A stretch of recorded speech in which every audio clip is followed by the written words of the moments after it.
What up, what up, what up, what up, what up, what up, what up? I know it's been a minute. Just got a lot going on. um, Make sure when you get in here, you hit like, subscribe, and share. Remember, good, better, best. Never let it rest until the good is better and the better is your best. And remember, if it don't make dollars, it don't make sense. What up, y'all?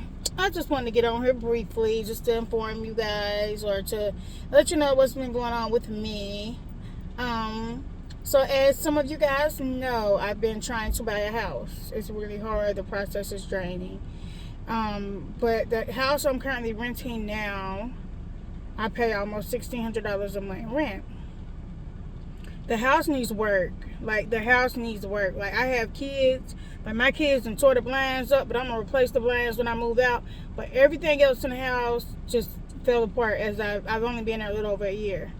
So, yeah, like, my walls, like, whatever patchwork they did before I moved in, they're starting to come back through. The baseboards between the wall and the floor are separating. There was a leak in the ceiling, which they fixed, I guess, but the spots are still there, so I guess it needs to be painted.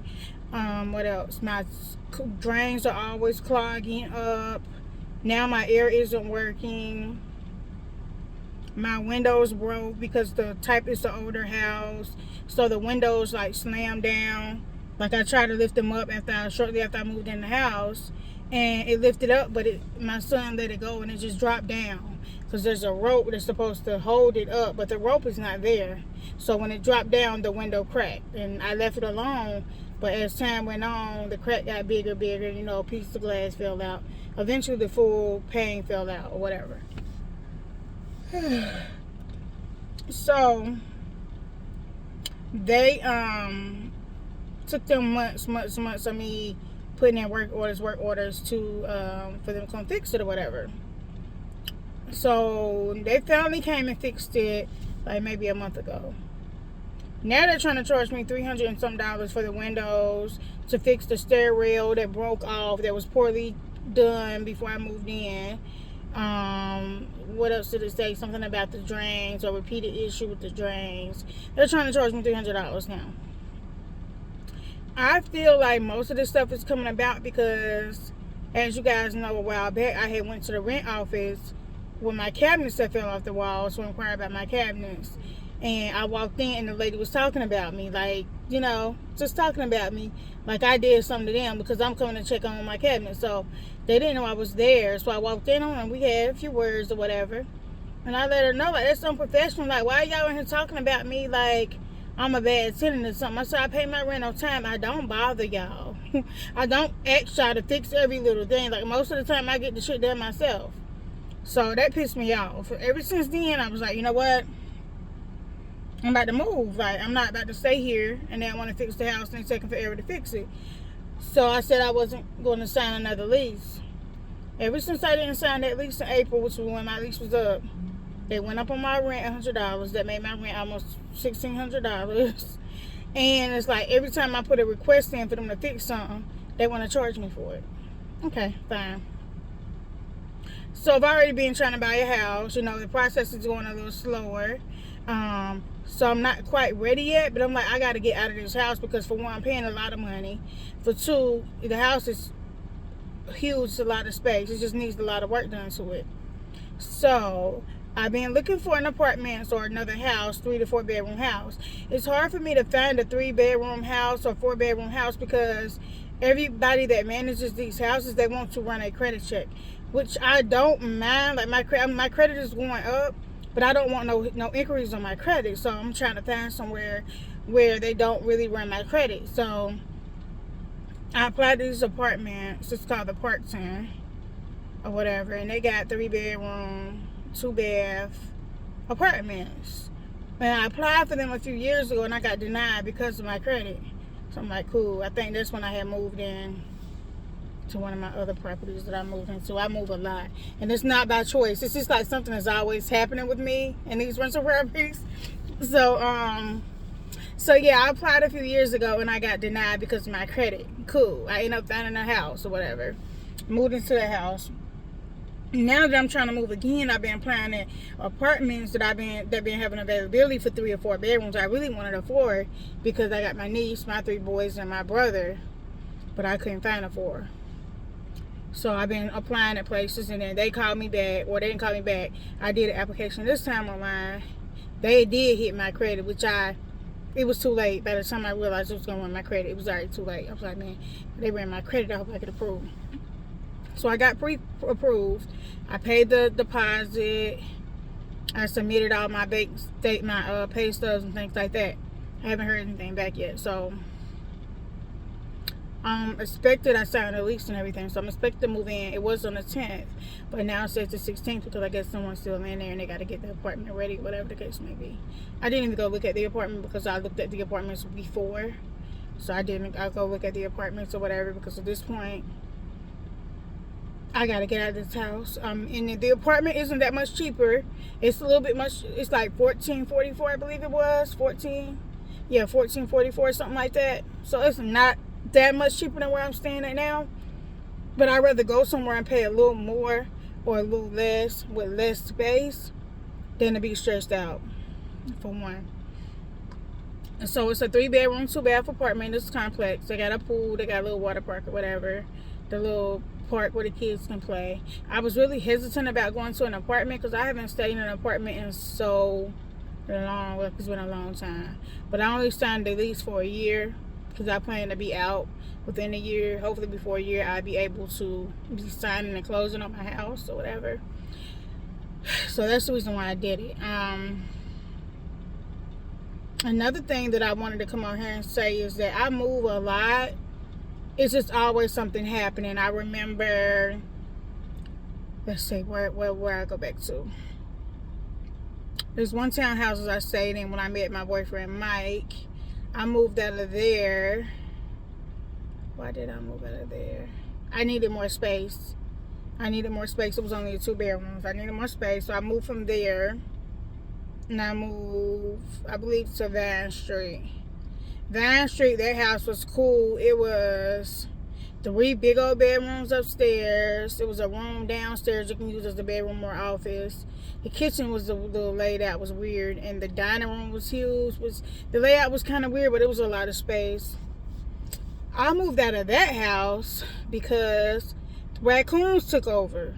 Like, I never paid attention to raccoons, but when you in a house at nighttime that has raccoons and no TVs or nothing's on, and you just hear scratching and stuff, yeah, the house was infested with raccoons. So they caught like 2 or 3 of the raccoons, and after the 3rd one, like, I was like, man, I can't do this. Like, they was peeing in my washer and dryer was in the basement, which it wasn't a finished basement or whatever, but they were peeing, and the pee would be dropping right there in front of my washer, and I'm like, oh my God, like, these raccoons is taking over this house. So I moved out of that house because of that. Then when I left there, that's when I went to Corain, 3 bedroom, 2.5 bathrooms, full finished basement, plus a separate room down there for the laundry room. I love that house. I would still be there right now, but a tree fell through the house. So when the tree fell through the house, it actually fell through the kitchen. Good thing my kids and nobody wasn't in. I was downstairs working at the time it happened. So they moved me into one of their other property. They moved me into they sent me to a hotel for like 2 weeks. And then they was like, well, we don't know if we're going to fix the house or what we're going to do with the house. I'm like, cool. But I'm like, if y'all fix the house, I didn't owe anything at this point. I was good. I was like, if y'all fix the house, I want to move back in the house because I really like this house or whatever. They was like, okay, cool. But they tricked me into signing another lease at another one of their properties, which was smaller. It was a 3 bedroom, had no basement, anything. 3 bedroom, 1 bathroom. They tricked me into signing another lease. I'm not thinking I'm signing the lease for a whole nother year. I'm thinking I'm just signing it to stay there until they fix the house. So eventually they started fixing the house and the roof. It took a little time or whatever. But then after they did that, they sold the house to what is it called? Vine Homes. The reviews are horrible. And I'm like, I told you I wanted to move back in the house or whatever. So that was a whole nother situation. Vanbrook Homes took over the house that the tree fell through, and the one I was staying in, the one that they had let me stay in or whatever. I did not want to rent through Vanbrook Homes. I made that very clear. And I thought when someone else takes over, another management takes over a lease, they ready to go? No, they're still running and playing. They climbing. So I thought when a management company takes over a lease, that they'll give you the option to re-sign the lease with them, or they'll let you out of the lease. They was not trying to let me out of the lease. I had a Section 8 voucher that I wasn't using that was going to expire. I didn't find it somewhere. So they wouldn't take the Section 8 voucher. They wouldn't let me out of the lease. I'm like, well, I don't want to rent with y'all. Like, I don't want to be a tenant of y'all. I was like, so y'all please let me out of my lease. Try to do everything for them to let me out of my lease. They would not. So guess what I did? Packed up and moved. Packed up and moved up out of there. I moved from there to where I'm at now. Yeah. I moved from that house to where I'm at now. Okay?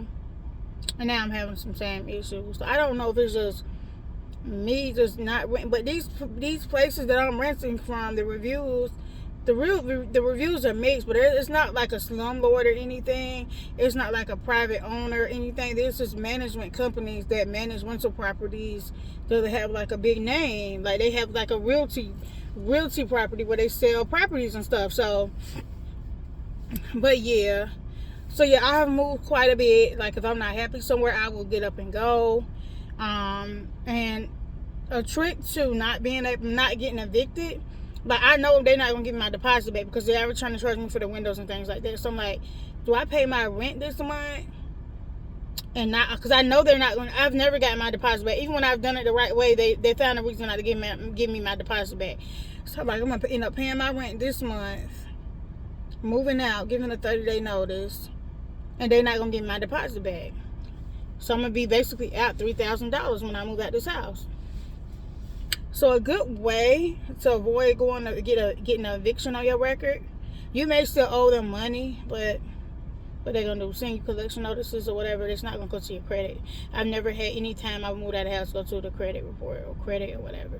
But the good way to avoid an eviction, like what I do every time, well not every time, but the past 2 times,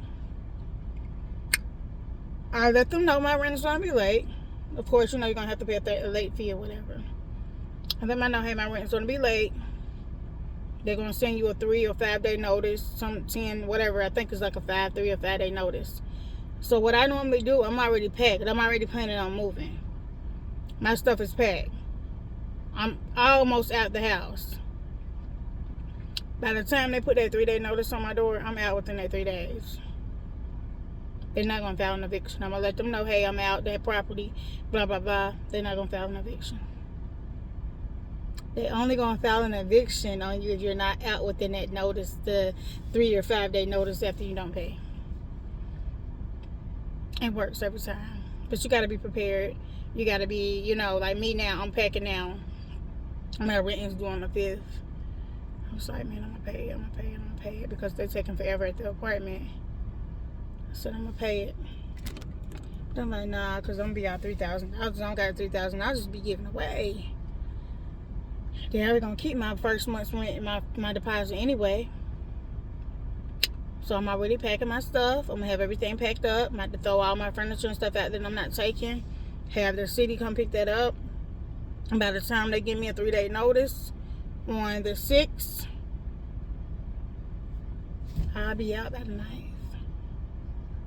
But they might not give me a 3 day notice because I'm going to let them know, like, hey, my rent going to be late, blah, blah, blah. I know it's a late fee, but I'm not paying. Because my apartment will be ready on the 16th. But that's how you can avoid an eviction. If you don't pay, they give you a notice. If you know you're moving or you have somewhere to go, they give you a 3 or 5 day notice. As long as you're out within the notice time period, no eviction is ever filed against you. I've moved so many times, I've never had an eviction on my record. Never. I don't have any evictions on my record. And whatsoever. But I'm hoping that this ain't going to be the last time I'm moving because I want to buy a house. But this is going to be the last time I move before I buy a house. My next move is to be a homeowner. That's one of my goals. That's what I'm working for. That's what I'm striving for. You know, even though things get tough and make seem like it's hard, I keep going. I don't really have any help. Like Mike helps me, but outside of Mike, I don't have any help. It's just me and my kids and Mike. Like I have my family here, but they don't really. My mama don't help me. She can't even help herself. My sister really don't help me. She can't help herself. She's in a situation. I have her daughter. So it's like I'm by myself. I don't really have no help. So it's me or nothing. Like I have to make sure everybody's straight. But at this point, I'm just tired of worrying about everybody else and trying to, you know, make a way for everybody else. So everybody feel like they can fall back on me. But I have nobody to fall back on. So either I make it or I fail. Everybody else, either they make it, they fail, they can lean on me, or they can come to me, or they can come stay with me. I'm just tired of it at this point. I gotta look out for me and my kids, my niece. But yeah, so that's what's going on. I just want to get on here and share this with you guys. I will be trying to go live on a regular. Like I'm gonna go live when I start packing. I have a closet upstairs in my attic that I have to pack up. So, and then I'm about to look for a storage unit. So because I have like a pool table, weight benches, bikes, and stuff that I'm not gonna have enough space to take to an apartment. So I'm gonna get a storage unit to put that stuff in. But anyway, good, better, best, never let it rest. Until the good is better and the better is your best. So remember, if it don't make dollars, it don't make sense. So don't forget to hit like, subscribe, and share. I really appreciate it. It's completely free. It does not cost you one penny. Thank you so much for your support, and you guys have a great day.